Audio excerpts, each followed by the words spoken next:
దేవుని బిడ్డలారా, ఉపవాస ప్రార్థన ఎంతో శక్తినిస్తుంది. ఉపవాస ప్రార్థన అసాధ్యమైన కార్యములను సహితము జరిగించగలదు. దేవుని బిడ్డలారా, అయితే ఉపవాసము అనే పదము మనకి కొన్ని ఆత్మీయ అర్థాలను తెలియజేస్తుంది. అది ఏమిటో మనం తెలుసుకుందామండి. ఉపవాసము అనే పదము అనగా ఉపేక్షించుకొనుట. ఉపేక్షించుకొనుట అనగా మనలను మనము ఏమీ కాదని పరిపూర్ణంగా మనల్ని ఉపేక్షించుకొని ఉపవాసము చేయుట అనే ఏమండి అర్థమును అనే అక్షరం తెలియజేస్తుంది. అంతేకాకుండా పా అనే అక్షరమును మనం చూసినట్లయితే పరీక్షించుకొనుట. ఉపవాస ప్రార్థన చేస్తున్న మనము మనలను పరీక్షించుకొని మనలో దేవునికి ఆయాస్కరమైన పరిస్థితులను తొలగించుకొని ఉపవాసం చేయాలని తెలియజేస్తూ ఉందండి.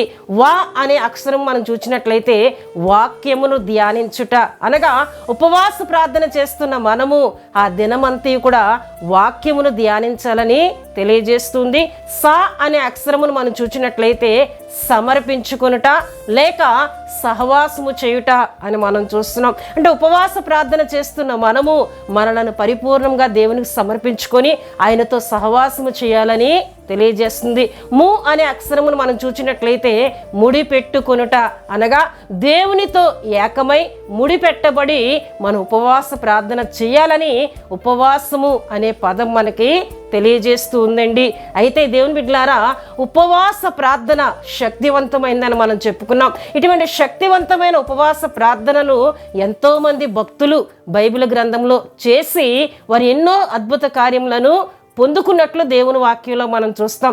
నెహెమ్యాను మనం చూసినట్లయితే దేవుని బిడ్డలారా, నెహెమ్యా చేసిన ఉపవాస ప్రార్థన పడగొట్టబడిన ప్రాకారములను అంతేకాకుండా అగ్నితో కాల్చబడిన గుమ్మములను మరలా కట్టేటట్లు చేసినట్లు దేవుని వాక్యంలో మనం చూస్తాం. ఎస్తేరు, మొర్దెకై యూదులు చేసిన ఉపవాస ప్రార్థన రాజు చేత ముద్రింపబడిన మరణ శాసనము కొట్టివేయబడేట్లు చేసింది దేవుని బిడ్డలారా. అంతేకాకుండా 3 రాజులు వారి వారి సైన్యములతో యెహోషాపాతు మీదకి యుద్ధమునకు వచ్చినప్పుడు యెహోషాపాతు యూదులైన వారందరూ కూడా దినమంతయు ఉపవాసం ఉండి వారు చేసిన ప్రార్థన దేవుడే వారి పక్షంగా నిలిచి యుద్ధము చేసేటట్లు చేసిందండి. గనుక దేవుని బిడ్డలారా, ఉపవాస ప్రార్థన ఎంతో శక్తివంతమైనది. నీ పట్ల జరగలేని కార్యములను సైతము జరిగించగలిగిన శక్తివంతమైన ప్రార్థనండి. ఇంతటి శక్తివంతమైన ఉపవాస ప్రార్థన చేసి దేవుని యొద్ద నుండి అసాధ్యమైన అద్భుతములను పొందుకుందాం. ఆమేన్.